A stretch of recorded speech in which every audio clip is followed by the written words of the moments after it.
কাকা ও লালাটা জলে দেন চাঁদ না সূর্য কাকা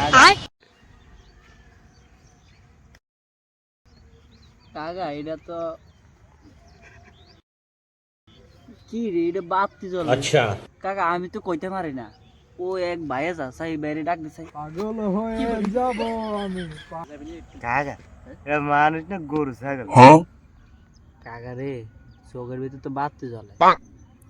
আর মনে হয় মানুষই হইব, গরু ছাগল হচ্ছে না। প্যাম্পাস ইনছে ডাক দে। আমি পাগল হয়ে যাব। এ ভাই এদিকে আইন তো। পাগল হয়ে যাব। এ কে রে? কি গো ভাই? ভাই আপনি এত বড় ফ্যাম্পাসে হাসিন কই? আরে বেটা এটা প্যাম্পাস না তো, এটা হইলো জিন্স প্যান্ট। আচ্ছা বাদ দে। তো ভাই ও যে আকাশের ভিতরে বাতি জ্বলে এটা কি চাঁদ না সূর্য? একটু শান্ত তো দেই না, চোখে কিরম পিনিক পিনিক লাগে। ভাই আমি তো চোখে কম দেই, যদি এটার একটু ধারায়ণ দিতে নিতেন তাহলে একটু ভালোভাবে বলতে পারতাম ভাই। কি কাকা পিনিক করলাম আমরা, আর পিনিকে দিচ্ছি হাতে।